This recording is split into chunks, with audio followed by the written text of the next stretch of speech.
ignoring my CFO, the Chief Feelings Officer. Now, you may have heard, if you've been listening to us for a while, you might have heard me say this, but definitely Kaylee, when she has a feeling, I've learned I need to listen, because when I haven't, it's cost us a lot of money, and that hurts, especially when the dollar amount is six figures. At least one of you are more the feeler versus the other one's more the analytical and the planner, right? So for us, I'm much more the planner, the analytical one, the researcher, and Kaylee is much more the feeler. If you haven't guessed that by now, I think it had to do with investments. And, I do all the basic research and due diligence and all that. Because he loves doing that. A great deal. We should move forward with this. And then Kaylee said, I can't even do the, yeah. So just like that, I don't have a good feeling about this, or something like And when I this. say that, meaning I don't have any data to back it up. I don't have any proof. I don't have anything. It's just what I feel. It's just what I feel in my gut. I'm like, something just doesn't feel right here.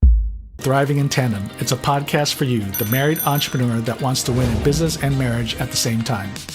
Welcome to Thriving in Tandem. Hello, Thriving in Tandem family, and welcome back to this week's episode.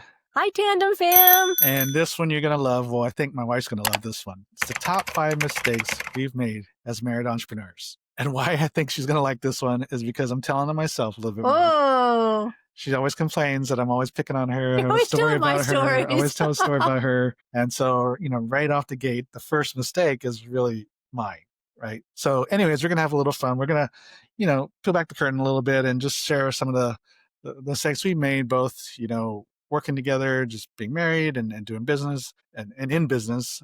So it's part of relationship mistakes, part business mistakes. But at the end of the day, because we're working together, even if the mistakes happen in the business, it still impacts the relationship, right? So it doesn't really matter. There's no separation between those two. But well, and I think time has passed. So hopefully we can laugh about some of this stuff. So anyways, top 5 mistakes we've made as married entrepreneurs, and pay attention to these, all 5 of them, because, and I can guarantee you there's going to be a lot of nodding heads, because either you've done a similar mistake or you're going through the exact same mistake right now, or you're kind of thinking about doing what we said doesn't work and it might save you, or you haven't even thought about it. But anyways, all to say is I think you're going to have fun with this episode. Top 5 mistakes we've made as married entrepreneurs. And the first one is ignoring. I'm doing the drum roll.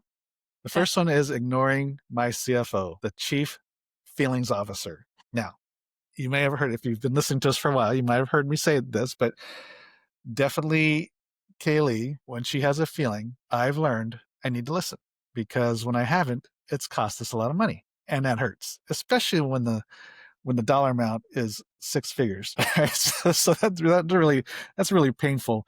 And in general, I think, that's kind of differences between men and women in general, right? I'm just generalizing here. So I know it might be different in your case, but even if it's different, at least one of you are more the feeler versus the other one's more the analytical and the planner, right? So for us, I'm much more the planner, the analytical one, the researcher, and Kaylee is much more the feeler. If you haven't guessed that by now. And I remember we just, there's a couple situations, financial situations, I think it had to do with investments. And, I do all the basic research and due diligence and all that. Because he loves doing that. Yeah, well. No, something's got to do it. That's good. And came to her and said, hey, I think this is a great deal. We should move forward with this. And then Kaylee said, I can't even do the, yeah. So just like that, I don't have a good feeling about this. Or something like and when this. I say that, meaning I don't have any data to back it up. I don't have any proof. I don't have anything. It's just what I feel. It's just what I feel in my gut. I'm like, something just doesn't feel right here. And sometimes it's not just about a business decision, meaning like in this case, I was talking about investments. A lot of times it's also about people, whether it's someone even just to be friends with or even someone to partner with, because she had that same achy feeling about a partnership I went into when I first started in business, and she turned out being right again. So those feelings, and so I like to think that I learn a little bit faster, sooner than later, Although I'd probably even sooner than I did learn, it probably would have been good because we would have saved ourselves a lot of money. But you might be, I've also seen men, I've seen husbands where they go years and decades, and sometimes they're already in their 40s and 50s and they still haven't learned. Mhm. And it's interesting because I'm like, I've come across these situations where it's a friend or whatever, and I say, is she right more than she's wrong when she's got a feeling? 'Cause you can see a pattern, a history Yeah. going on here And, over the they're and years. if they're honest with themselves, they'll say, "Yeah, she tends to be more right than wrong." And I said, "So why don't you listen?" I mean, it's not like it was the first time, right? This is like when they've been married like 20, 30 years. And so it always cracks me up because I think I learned a little bit earlier. It was definitely earlier than 10 years. It took a couple efforts, couple, two, three tries. But again, especially when it costs you a lot of money, I think you wake up a little bit faster. Anyways, pick number one was not listening to my CFO. I think the saving grace in that though with the business partner that didn't work out, it's very fortunate, we had an exit strategy. So that really helped a lot. Even though, it was a challenging decision we had to make, we were able to keep the friendship, and that was good. Yeah.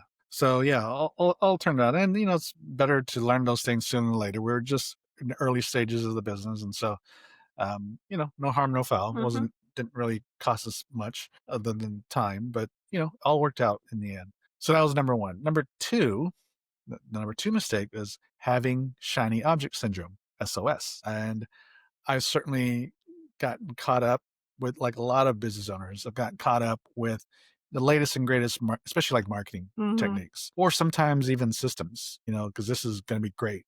Right? And end up spending, I know, kind of going a little bit, not just talking to myself right now, but I know a lot of small organizations invested into these big CRMs. And some of them are, thousands of dollars a month subscriptions, and they are one I know I have in mind that was very popular for a while. And, a lot of it is either a company that I was on the board of, or I've had other friends in business that brought these systems on.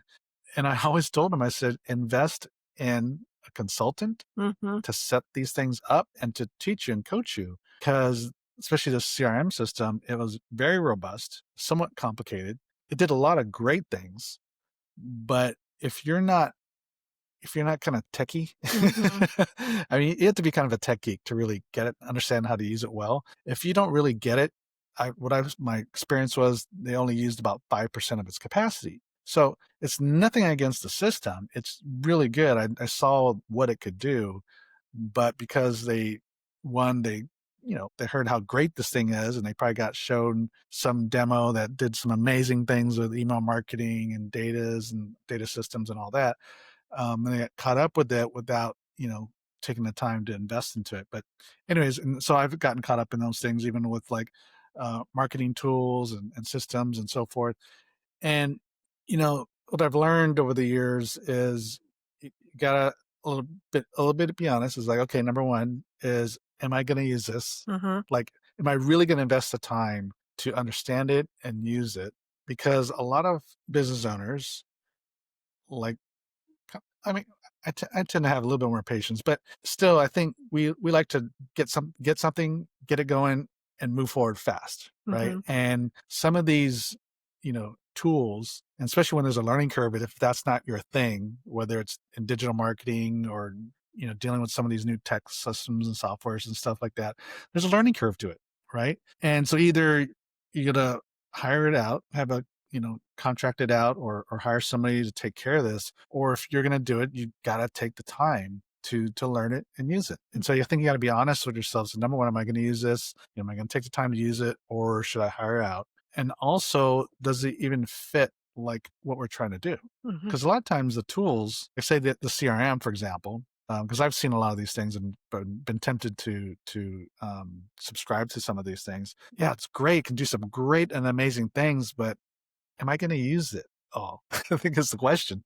Versus, and especially at the size business and at the stage we're in, do we even have use for all that it can do? Well, I think people get so excited about it, and we don't think about the learning, like, "Oh, I could just do it on my own," which usually, it sounds good, but a lot of times we need to invest some money and have somebody train us how to do it so we know what it's capable, and that's gonna take time, that's gonna take money, and then we're gonna have to train somebody else, or pay to have them trained as well because they're probably going to be the one using the CRM. And how many times have we bought something, myself included? Oh, I want to do this. I want to learn this system. I want to watch this program. And we never look at it. Just just sits there. Yeah, exactly. So anyways, not don't get caught up in that shiny object syndrome. And I think I'm sure if it's not systems or, marketing tools, there's always something. I think we've all kind of fell for it. So I think number one, pause before, don't get caught up in the hype, I Mhm. guess. The shiny object syndrome is also, it gets sold to us in a way that we have FOMO, fear of missing out. And it's almost like, well, so and so's got it. This other business, my competitor has it or my friend has it. And we feel compelled to buy these things, purchase these things, just mainly because somebody else is using it. Or somebody told us it's good and we have to have Yeah, it. so we gotta, pause a little bit, take in some deep breaths, and then really assess this thing honestly. Is this really a good fit for you? And do I have the time to learn it? Yeah. So that's number two. Number three is hiring for convenience. And in this case, especially if you're working with your spouse, don't hire them, her, put them in a position just because A, you don't want to do it. It's cheaper than actually hiring an employee or contracting it out. Because I certainly did that in the beginning. Kaylee, in the beginning stages of our consulting business, kept asking, what can I do to help? What can I do to help? At the time, I didn't think it was a good idea. You should work for your spouse because I didn't think it was going to be a good thing. I thought it'd create too much conflict and all that.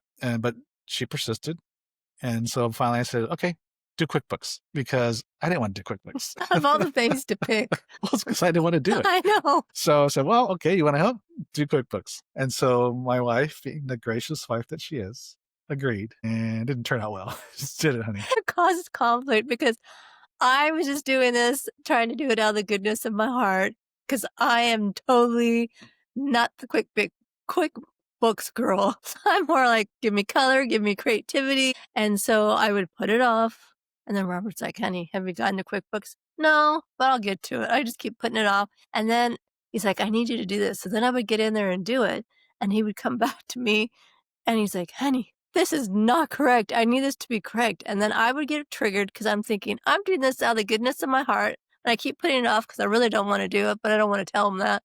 And then I feel like when he says this is not right, he's criticizing me. So that I get triggered and then it triggers him and it's just a hot mess. Yeah. So I know I'm not alone in this, that I've heard other, husband and wife teams that have done the same thing or doing the same thing. In fact, we just completed a new assessment tool called Marriage and Business Assessment. They actually, in the show notes, there's a link to that free assessment, and it basically measures your marriage and business health over 6 different categories. And one of the questions was about, how do you assign your roles and responsibilities? Is it just to fill a seat, or do you actually, take into account their gifts, skills, and abilities? And so, I'd say so far, majority of couples hire mainly out of just convenience. Mm. Just to fill a seat, as opposed to really taking account, are they a good fit for this position? I see that a lot in family businesses as well. Like, oh, my cousin needed a job, or my sister, or my uncle, and they're not qualified, but they just wanted to give him a job, so they put him in this position, and it doesn't usually turn out well for Yeah, either one. I've never heard of a situation where it did turn out well, right? And the only time I've heard people say, "Oh, yeah, it's working well," is because they just put the person in the position. Give it time. If it's not a fit, it's just not gonna work. I mean, that's just how it is. And so, definitely don't hire just out of convenience, just because you gotta fill a seat. Really take the time. It's your business, and just like any other thing, like a team. I mean, business, you need a good team, and you need a solid team, and you need team members that are really good in that position, just like in sports, right? Whether it's basketball, football, you name the team sport, that every position has a role, a specific role, and not every athlete can fill that role, Well, we right? need to be working out of our strengths. The employee wants them working out of their strengths, and the one that's working in that position wants to work out of their strengths as well. Otherwise, it's very frustrating. Yeah. So yeah. So anyways, yeah, don't just hire out of convenience just because you got to fill a seat and your spouse happens to be available. Don't do that. And so that's number three. Number 4 is building funnels instead of friendships. So what does that mean? In the beginning stages in every business, and I've heard and I hear this a lot. In fact, I just was judging this business plan competition this morning, and when it came to the marketing part of their plan, the number one answer is always social media. That's a It's like, go-to for we're everything. going to use social media. We're going to use social media, and certainly I fell into that boat. Use social media, do digital marketing, try to cast a wide net and reach a broad audience and all that, and go after it. And so what you're doing is you're trying to reach a cold audience, people that don't know you, and you're trying to nurture them to do business. And that can happen and that works. I know a lot of people that do, but it takes time and it takes a lot of And money. yeah, time and money. And if you don't really know what you're doing, you're going to waste a lot of time and money because it takes a while. It doesn't, one ad or one post is not going to bring in all the business, Yeah, right? people think one post or one ad's gonna go viral and it's gonna be, And if they're gazillion views. Yeah, but if it doesn't work, they either give up or they just keep doing and posting or doing the ads the same way over and over again and not really getting great results. But anyways, so I've done a number of those things and different types of digital marketing strategies and campaigns and all that. And the thing that always works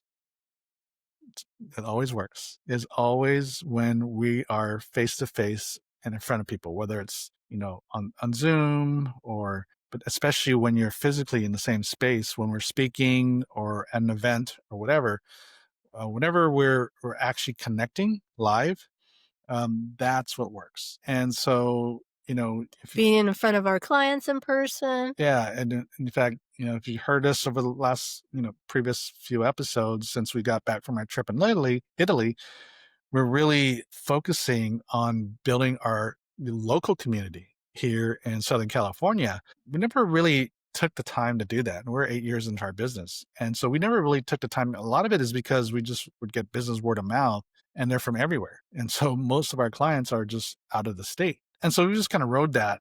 And we never really built and cultivated a local community.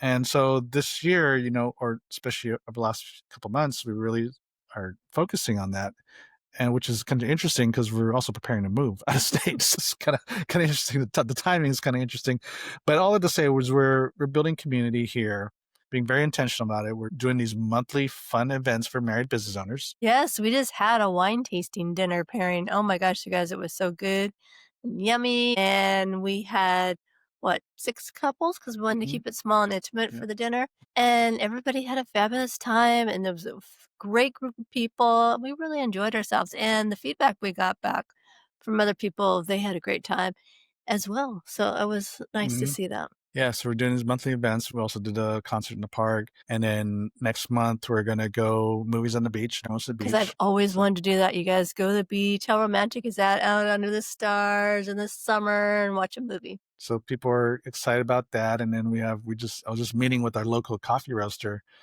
at a coffee shop that we know the owner and the roaster, and we're planning a coffee and chocolate pairing I event. know. I And can't hardly wait. people are so excited about this. I'm really excited. And so, it's funny. It's low cost, right? And we're charging for it because we're going to pay It's for the gonna be cost of great everything. quality chocolates and great quality, coffee Yeah, it from was two low cost businesses. events Saturday morning. But is all that to say is we're creating a lot of momentum in a short period of time by doing these fun events. And that's what's working. I mean, I think at the end of the day, the type of marketing that works is always when you're face to face with people anyway. I mean, that's just human nature, the psychology of sales and all that. The closer you are, if you're in the same space, physically, that has the highest conversions in sales. And then if you're on Zoom, that works too. But the further and further out that you get with the human connection, like all the way to just doing social media posts, right? When you have zero connection physically, personally, that the conversion rates just get smaller and smaller, and smaller. So the closer you are in proximity to each other, especially when you're sharing the same airspace, just the lead and sales conversion rates are just through the roof. And so definitely, we are just more intentional about that now. And then, of course, even though we're going to move, that we still can take what we're doing here and do the same thing next location, right? Well, and there's nothing like meeting in person and having fun. You know what I mean? Getting to know each other, building relationships, people let their hair down a little bit. It's not so formal. And it's a nice way to get to know people and Yeah. hang out. Yeah, in fact, because what we're planning to do is no matter where we travel, we're going to try and do an event if there's people that we know in the area. And so you can go to marriedentrepreneur.co/waitlist, or no, just go slash events. And I'm sorry, yeah, marriedentrepreneur.co/events. And then you'll see a button for waitlist, and go to the waitlist and put your name, information, your city, and your state. So that way we know in our database, like whenever we're going to say to Nashville, for example, we'll have know that there's people there, and we'll send out a little email and say, "Hey, we were going to plan to do a barbecue dinner." And we loved oh, barbecue sounds good. We love to meet you in person. We're going to Canada in February. So Yeah, come on that trip with us. we Sign up. even had a couple people from Toronto, Canada, that filled out the wait list. So, Yeah. yeah, get on the wait list because you never know when we're going to be in your area, or even if you're not in the area, but like the ski trip in Whistler, come out to like more of like a retreat style event, right? So, anyways, that was number 4. We've spent so much time and effort, and it's not that it hasn't worked, and these other things haven't worked, but definitely what we're feeling just in a short period of time when we started really investing into making friendships and community locally and being with people, just the connection has just gone through the roof, and it's just a lot more fun too, right, honey? Yeah. I love meeting new people in person. And so, and don't forget the friendships, right? Instead of focusing on building funnels, and funnels is just a metaphor for doing these fancy schmancy marketing things. Make sure, don't forget to create that human connection. Mhm. And I think that's the thing that's going to work for you. 'Cause we're meant to do life. We weren't meant to do life alone. We're meant Yeah. to do life in relationships, and you never know. People refer that's how we get a lot of our businesses from referrals, Yeah. so And it's funny, we were on a call yesterday with a couple. They run a marketing agency out in Orlando, Florida, and we're telling them what we're doing. mm. And they just lit up. Yeah, but now they wanna do the same thing. They want to do the same thing. They're asking us questions and the same thing. And we're gonna be in Orlando twice next year, actually. And so we're gonna plan to do something together, right? Collaborate. And so, anyways, they're like, oh my gosh, we love this, and we're gonna do this. And so, anyways, I love when people get this. I mean, it's whenever we tell people what we're doing, they just love it, Mhm. Oh, right? yeah, we get such a great response, and you know what? We wanna be creative and do something outside the box Yeah. that not everybody else is doing. Yeah. So, anyways, um, that's number 4. Number 5, our last of the top 5 mistakes that we made is trying to build the perfect lead magnet. And so, again, it's kind of a metaphor, but the key word here is perfect, trying to be perfect and spend a lot of time and effort in building that perfect lead magnet, or building that perfect course, or that perfect, business tool or sales tool, whatever. And, because I am a perfectionist, I'm a recovering perfectionist. I'm not as much like that anymore, but because I like to do things great and excellent and all that, but you spend so much time in doing this. And what happens is, because it takes so much time to actually launch something and put it out into the airspace, that you never know if it's going to work or not until you actually launch it, Mhm. right? And so sometimes you take all this time to build this perfect tool, you launch it, and you find nobody wants it, or it's not working. Something in there is not working, right? So what I've learned over the years, especially probably over the last 4 years, I would say, is it's better. And you've heard this, I'm sure you've heard this saying, especially in the startup world, it's fail fast, learn fast, right? It's better to launch something that's imperfect so you can learn from it, and then fix it and improve it and then launch. Mhm. In fact, even from where I've come from, even in Fortune 500 companies, we kind of do that. There's a lot of launching imperfection, because at the end of the day, nothing's ever perfect anyway. So you're going to have to make improvements on any product or service. And so it's better to get it out there as fast as possible so you can learn as fast as possible, versus trying to build it perfect, find out it's not even close. And then sometimes you have to totally deconstruct the thing, as opposed to when it's already launched kind of imperfect, you don't really have to deconstruct it as much, right? It's Or like, you never get it done. You never finish it because you're waiting for that perfect whatever. yeah, it's like, building a 1-story house versus a 3-story house, you know, waiting to waiting to move in wanting to build a 3-story house and then move in and find out, oh my gosh, the foundation's terrible, right? Versus a 1-story house, it's get done quicker, you move in. But anyways, I don't know if that's a good analogy or not. But anyways, I'll just say I think you get the whole idea of not trying to wait for perfect to launch something. Well, and this kind of reminds me 2 different ways of our book, because our book didn't come out, the hardcover, until we were actually on our trip. So we didn't see it. One of our friends had the book. They were giving us a party, book signing party. And we walked to the front door and there was our book. That was the first time we saw it because we were doing a book tour and we needed to get started on it. And we didn't want to wait till we had the exact date of the book because we didn't know when that was going to be. They kept moving it out. And at the same time, we were starting our book tour. The first place we wanted to go to, we were having some struggles trying to get that to set up the date and was it going to happen, that we weren't able to plan the rest of our trip. So then Robert's like, okay, I think we need to go to plan B. If plan A doesn't work out for this first place, let's decide, let's still leave on the same day. We came up with the day we wanted to leave.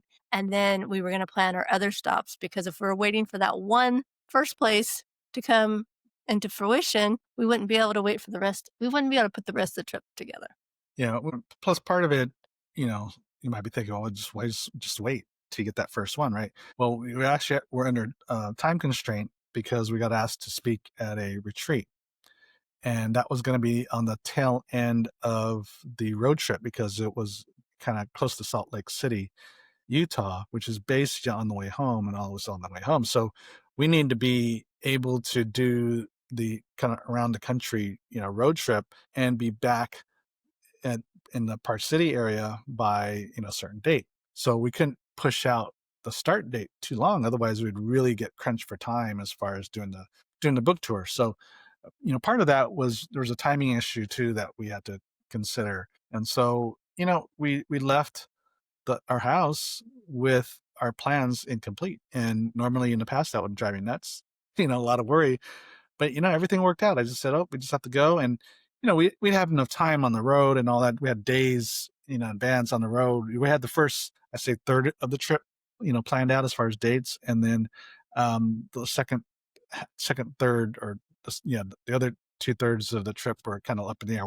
We knew where we were going to stop, but the exact dates and all that were a little bit more up in the air. So, but it all worked out. And, we kind of padded our schedule so we weren't so tight, like we weren't in just one location for just one day, or we didn't make it really tight where we didn't have room for potential opportunities. Mm-hmm. So like when we were going to stop in Philadelphia, and it was mainly, that was just going to be more like a rest stop and see the sites, the historical sites.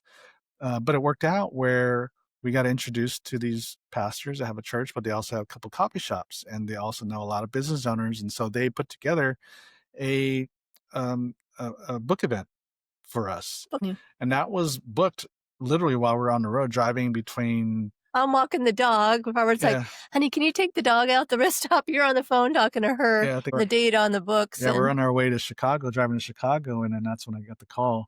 And so we booked that literally on the road on our way to Chicago, and then a few days later we were in Philadelphia. And so anyways, all to say is, it's better, things will work out. Sometimes you just got to get started. You just got to get started, and things not wait for perfection. Things tend to fall into place. So those are the top 5 mistakes we've made as married entrepreneurs. Let me know what resonates. Hey, let us know if you have any. I would love to hear that. Yeah, just email us at info@.com, info@powercouplesbydesign.com. And we'd love to hear which ones you've done, or if you're in the midst of one. Yeah. So, and I want to know where you're from, where you're living, because Yeah. we would love to meet our podcast listeners in person. Yeah. So thank you for listening. And if this obviously resonated with you, then please share this with another married entrepreneur who needs to hear this. And so we'd also love a great review from us too, or from you as well.